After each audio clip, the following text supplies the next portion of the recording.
कि भारत कोई भूमि का टुकड़ा नहीं है, भारत कोई भूमि का टुकड़ा नहीं है, सीधा साधा राष्ट्र पुरुष है। ये तर्पण की भूमि है, ये अर्पण की भूमि है, ये तर्पण की भूमि है, ये अर्पण की भूमि है, ये वंदन की भूमि है, अभिनंदन की भूमि है।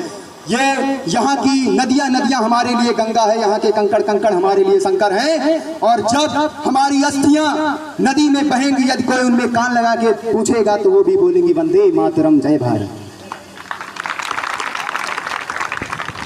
हमारा देश भारत जो उत्तर में हिमालय और दक्षिण में समुद्र से घिरा हुआ है, इस यहाँ पे हम आज स्वतंत्रता दिवस मना रहे हैं। मंच में उपस्थित परम आदरणीय प्रबंधक जी, परम आदरणीय ज्ञान अथवा शील की प्रतिमूर्ति आदरणीय प्रधानाचार्य जी, देवतुल्य शिक्षकगण और इस भारत के भविष्य आप सभी मेरे भाइयों, मैं आज आप लोगों को स्वतंत्रता दिवस की हार्दिक शुभकामनाएं देता हूँ। हमारे लिए जो आज़ादी आज हम मनाते हैं ये ऐसे नहीं मिली है, बहुत सारे माओ के बेटों ने अपना सर कलम करवा दिया है। मैं आज आप लोगों को एक ऐसी घटना से अवगत कराना चाहता हूं, जब कभी भी भारत का इतिहास पलटा जाएगा, ये घटना देखकर एक एक की रूह कांप जाएगी। ये घटना 13 अप्रैल सन 1919 जलियांवाला बाग हत्याकांड की है। बैसाखी का पर्व था, हजारों की संख्या में लोग एकत्रित हुए थे, सिख समुदाय के लोग थे, अन्य भी समुदाय के लोग थे, वहाँ एकत्रित होते हैं, बैसाखी का पर्व मना रहे थे। जनरल डायर को ये पता चलता है, हालांकि उस वक्त जो समय ये हुआ था, जो घटना हुई थी, उस वक्त भारत में काला कानून आ चुका था। काला कानून के चलते जगह जगह पर दंगे हो रहे थे, क्योंकि हमारे स्वतंत्रता सेनानी में लाला लाजपत राय जैसे महान सेनानी शहीद हो गए थे इसी काला कानून के चलते।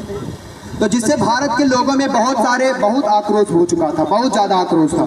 तो अमृतसर में जलियांवाला बाग में कुछ लोग, हजारों की संख्या में लोग एकत्रित हुए थे और बैसाखी का महापर्व चल रहा था, जिसके चलते हुए एकत्रित होकर लोग आपस में पर्व मना रहे थे।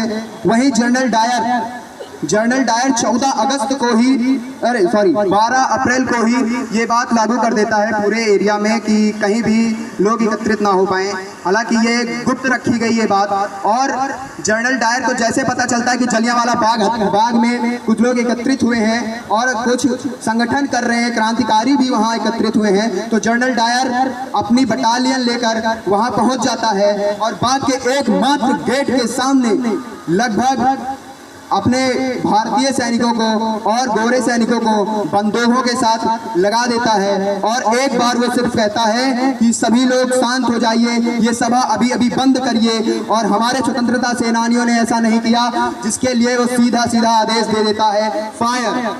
ये आवाज़ सुनते ही सैनिकों में जैसे मारने के लिए एक ऐसा आक्रोश जन्म ले लेता है कि वो ये नहीं देखते हैं कि एक छोटे बच्चे के, एक लगभग 5 साल के बच्चे के माता पिता भी यहाँ मर रहे हैं। कोई ये नहीं देखता है कि एक बूढ़ी माँ के सामने उसका बेटा मर रहा है। कोई ये नहीं देखता है कि एक नई नवेली दुल्हन आज विधवा हो रही है। ये नहीं देखते हैं कि एक बाप के सामने उसका जवान बेटा गोलियों से भून दिया गया। लोग बचने के लिए दीवालों पे चढ़ते हैं, वहाँ मरे लोग बचने के लिए कुएं में कूद जाते हैं। आप लोगों को शायद पता होगा जलियांवाला बाग में एक ऐसा कुआं है जिसमें लोग कूदे थे, लेकिन आज भी यदि उस कुएं से मिट्टी निकाली जाती है तो लाल मिट्टी निकलती है।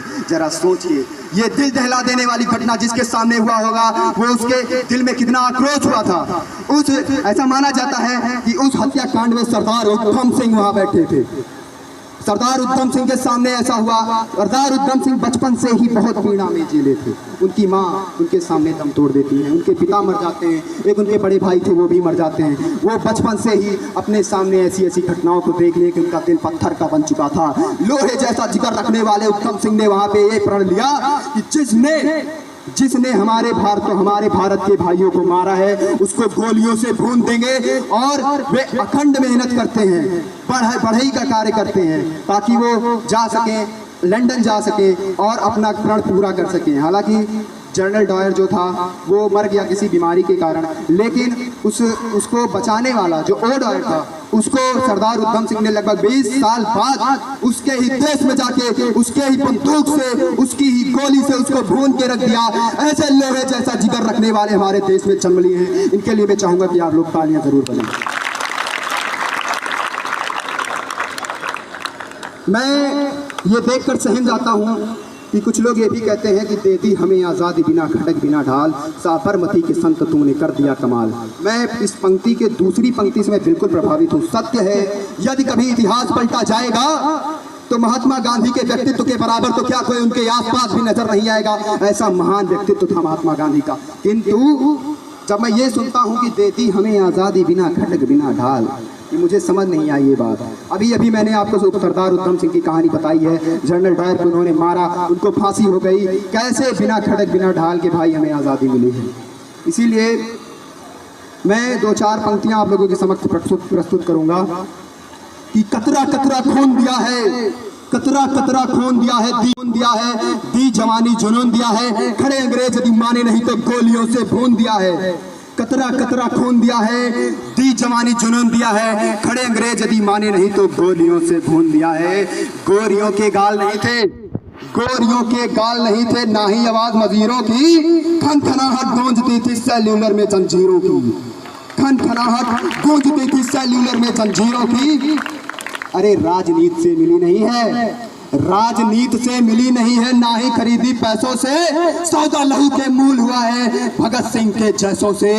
माओ ने गोली खाई थी, माओ ने गोली खाई थी बेटे लटके फंदे पर, आजादी की डोली उठी है कुर्बानी के कंधों पर। आज यहाँ जवान पीढ़ी बैठी है, मैं इनके लिए भी कुछ बोलना चाहूँगा। लगभग 2-3 साल बाद हर कोई युवान हो जाएगा। अभी भी कुछ युवान यहाँ बैठे हैं। मैं आप लोगों को एक चीज़ बता दूं कि आजकल जो हम जिस दिशा में जा रहे हैं कि बियर की बोतल लेकर बार में खड़े होकर नाचने से जवानी नहीं कहलाती है। आप भारतवर्ष की वसुंधरा पर खड़े हैं तो जानी का मतलब समझिए। खुदीराम ने खुददारी से हंसकर जिसका दान दिया, खुदीराम ने खुददारी से हंसकर जिसका